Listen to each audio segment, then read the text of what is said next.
Hello, is anyone there?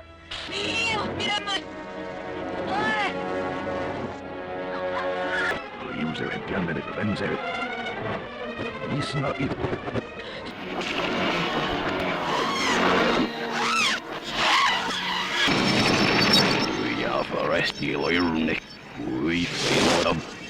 Do you remember when horror movies weren't just about jump scares, but about weird vibes, grainy VHS tapes, and monsters that looked like they were made from melted rubber and someone's lunch leftovers?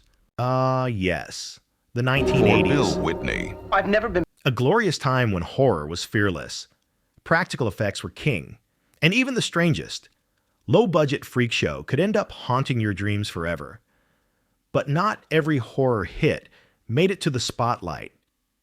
Some were too weird, too early, or just got lost in the fog of Freddy Krueger and Jason Voorhees.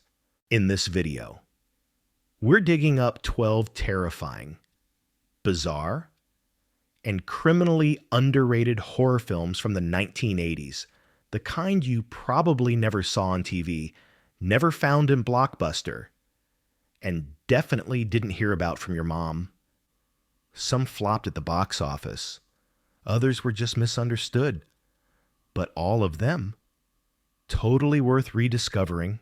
Stick around. You won't believe which goo-covered, intensely bizarre gem made it to number 5. And trust me, the last one will make you question everything you thought you knew about 80s horror.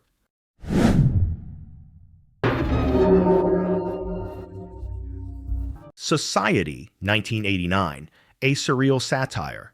On the surface, Society looks like your standard rich kid in Beverly Hills nightmare.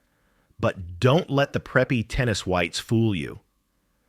This 1989 oddity spirals from suburban paranoia into a grotesque, highly surreal finale that feels like David Cronenberg met Salvador Dali at a country club. Released at the tail end of the decade, Society barely made a splash in the U.S., but gained a cult following in Europe. Director Brian Yuzna, best known for producing Reanimator, used this film as a warped social satire. It's not just a horror movie. It's a full-blown takedown of the upper class, where the elite don't just metaphorically consume the poor. They perform a shocking act of physical integration. For some, the ending was too weird. For others, it was too smart. But here's the thing.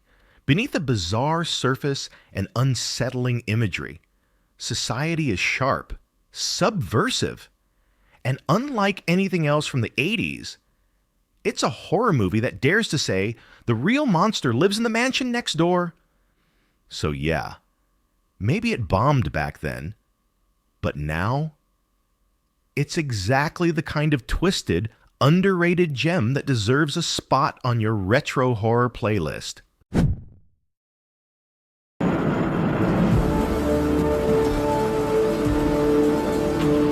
The Keep, 1983, a hypnotic war fable. Imagine this. It's World War II. A group of Nazi soldiers takes over an ancient stone fortress in the Carpathian Mountains. They think it's just another crumbling ruin. Spoiler alert, it's not. In The Keep, director Michael Mann, yes, the Heat and Miami Vice guy, dives into gothic horror like he's directing a haunted dream. The result? A hypnotic, slow-burning, synth-drenched descent into supernatural menace. One that almost nobody understood when it hit theaters. The film had all the ingredients of a cult classic: glowing-eyed demons, decaying castles, ancient evil, a moody Tangerine Dream score, and Nazis getting vanquished by a mysterious energy being. But it also had one big problem. The studio cut 60 minutes of footage, mangling the story beyond recognition. Critics at the time called it incoherent. Audiences were confused. And The Keep quietly vanished, becoming more myth than movie. But in hindsight, it's a visually stunning fever dream, a rare blend of horror, fantasy, and war movie that feels totally out of place and all the more fascinating for it. It's not polished, it's not clean, but if you like your horror with fog machines, arcane rituals, and supernatural justice, The Keep deserves a second life on your screen. The Changeling, 1980. Long before The Ring made haunted videotapes cool, and way before The Conjuring turned ghost stories into theme park rides, there was The Changeling. A slow, mournful tale of grief, isolation, and things that go bump in your historic mansion. Released in 1980 and starring a sorrowful, pitch-perfect George C. Scott. This Canadian production isn't flashy. It doesn't scream. It whispers. And that's what makes it so deeply unsettling. The plot sounds simple on paper. A man, grieving the loss of his wife and child, moves into a cavernous old house, only to discover it holds a terrifying secret.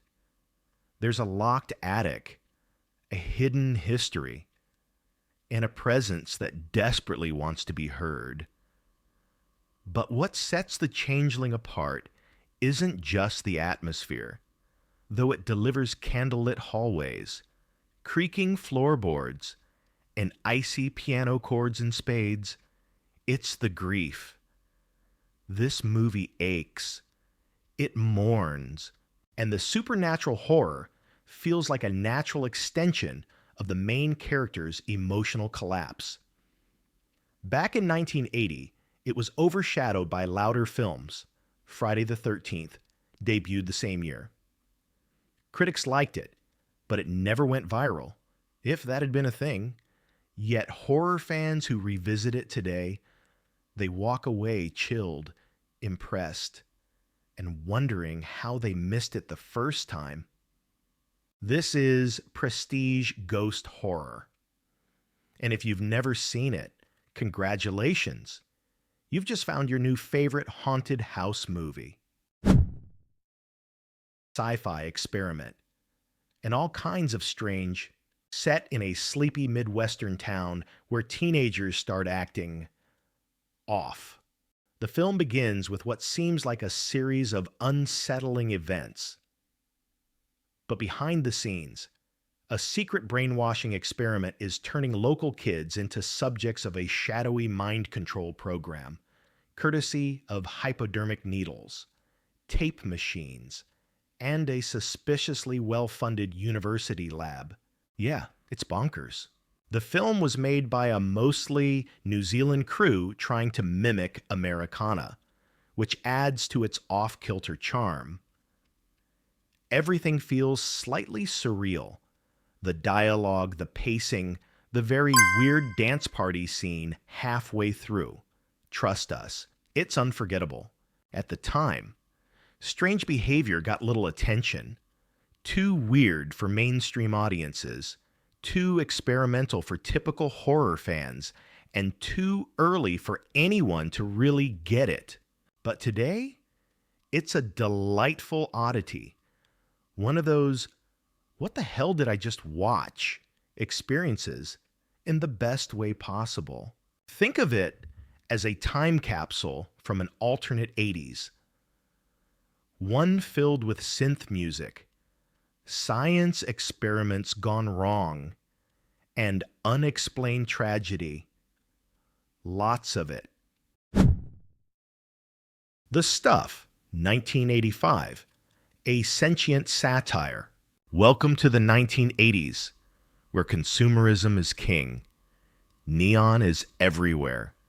And the hottest new snack on the market is alive. The Stuff, directed by cult legend Larry Cohen, plays like a horror movie disguised as a late-night infomercial. The setup is deliciously absurd. A mysterious white goo bubbles up from the ground. People taste it. People love it. It's sweet, fat-free, addictive, and totally deadly. This isn't just frozen yogurt. It's a sentient, parasitic creature that turns people into hollowed-out puppets. Puppets who only want more stuff. The film is part creature feature, part corporate satire. Think Invasion of the Body Snatchers meets Mad Men, with a budget that looks like it was spent mostly on practical effects and dry cleaning foam. It skewers the junk food industry, blind brand loyalty, and 80s advertising excess, all while delivering some deeply weird horror moments, including one unsettling transformation scene. When it came out, the stuff was too odd to find a mainstream audience. It wasn't scary enough for horror purists, and too bizarre for the general viewers. But over time, it gained cult status as a prophetic jab at consumer culture, one that feels even more relevant today. Let's be honest. If this movie came out in 2025, it would probably be a limited series on Netflix. But since it didn't, it's your job to rediscover it. Just don't eat anything while watching. Chopping Mall, 1986. The ultimate 80s mall horror. If the Terminator took a part-time job at your local mall and got stuck in a cheesy horror flick, you'd get Chopping Mall. And yes, the title is both terrible and perfect. The plot? Classic 80s setup.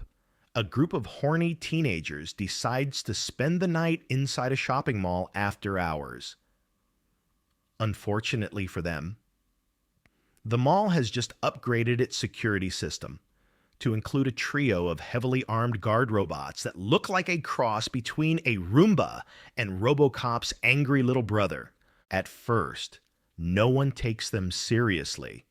Then the laser beams start flying. The consequences are shocking.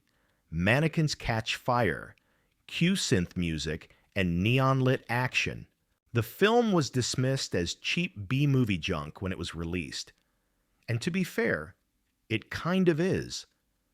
But it's also a perfect time capsule of 80s mall culture, sci-fi panic, and lo-fi horror ingenuity.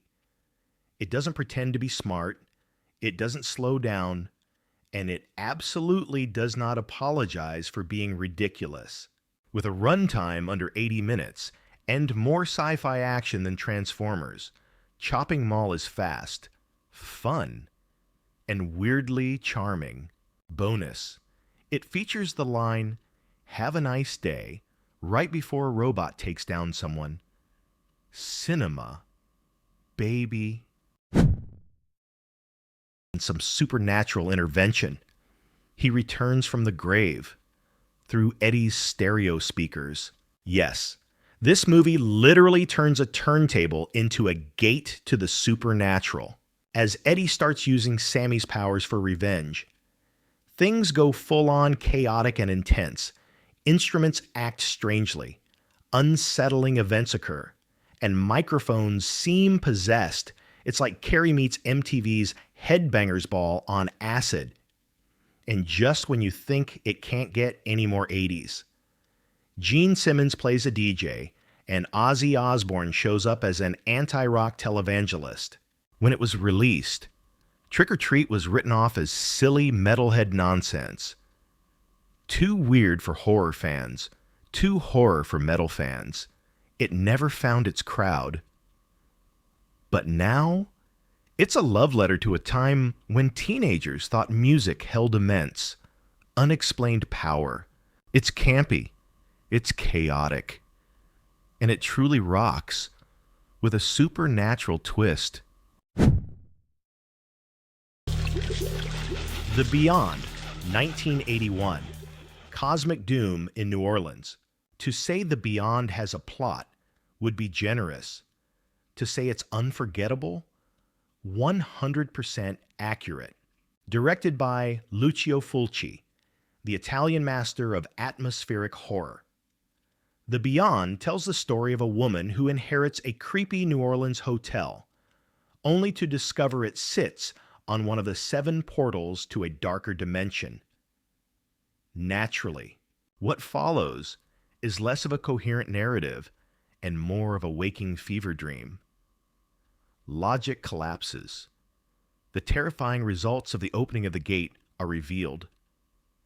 The dead rise slowly and unsettlingly, and everything unfolds in this dreamy, decaying haze of rot and dread. When it came out, American audiences were mostly confused. Critics called it incoherent. Mainstream horror fans wanted Freddy quips, not philosophical cosmic doom. But for those who get it, The Beyond isn't about story. It's about mood. It's about being completely submerged in a world where the supernatural is everywhere and nothing makes sense. Because that's the point. It's the horror equivalent of a haunted oil painting. Beautiful, decayed, and utterly cursed. So if you're looking for something weird, slow, intense, and haunting, welcome to The Beyond. No One Gets Out. The Unseen, 1980. Southern Dread. There's something about small towns and horror movies, the kind with peeling wallpaper, dead-end motels, and locals who smile just a little too long. The Unseen taps into that exact discomfort and then takes it somewhere much darker. The story follows a trio of TV journalists covering a rural festival who end up stranded in a strange farmhouse after their hotel falls through. Their host? A soft-spoken museum curator with a limp and a very off energy. But it's what's in the basement that really makes your skin crawl. We're not spoiling it here, but let's just say family secrets, isolation, and a hidden, unsettling presence living underneath the house play a major role. The Unseen was marketed like a run-of-the-mill slasher, but it's not. It's more of a slow-burn psychological horror that turns surprisingly intense. The final act feels like a Southern Gothic nightmare filtered through art house lenses, a strange mix of restraint and full-on disturbing revelations. Back in 1980, it didn't get much buzz, no major stars, no iconic kills, just a weird little movie with heavy dread and one of the creepiest basement reveals of the decade. It vanished fast, but rewatch it today, and you'll find something eerie and emotionally twisted hiding beneath the dust. It's the kind of film that makes you want to shower afterward, not because of gore, but because of how wrong everything feels. The Unseen is exactly what its name suggests, a forgotten, unnerving fragment of 80s horror worth digging up again. Dead and Buried, 1981, Coastal Mystery. Welcome to Potter's Bluff, a sleepy little coastal town where the fog rolls in thick. The smiles are just a bit too perfect, and the townsfolk have a nasty habit of turning up, not quite dead. In Dead and Buried, a local sheriff begins investigating a series of bizarre, unsettling incidents, tourists disappearing, then suddenly reappearing days later as friendly townspeople. Sound creepy? Oh, it gets worse. Directed by Gary Sherman and co-written by Alien's Dan O'Bannon. This film is part murder mystery, part resurrection horror, with a slow, unnerving atmosphere that sticks to your skin like sea mist. The setting is pure Americana. Gas stations, diners, cemeteries, all hiding a rotten core just beneath the surface. When it debuted, Dead and Buried didn't find its audience. It was too subtle for typical horror fans, too intense for art film lovers, and far too strange for critics to pin down. But in hindsight, it's an underrated masterclass in eerie pacing and grim reveals. And the final twist? Let's just say it punches you in the chest and leaves you staring at the credits in silence. If you like your horror with small town charm, unexplained rituals, and just enough unsettling visuals to make you flinch, this one deserves a resurrection of its own. There's something magical about these forgotten horrors from the 1980s. They weren't just movies. They were midnight discoveries. They were the dusty VHS tapes on the bottom shelf. The late-night cable reruns you weren't supposed to be watching.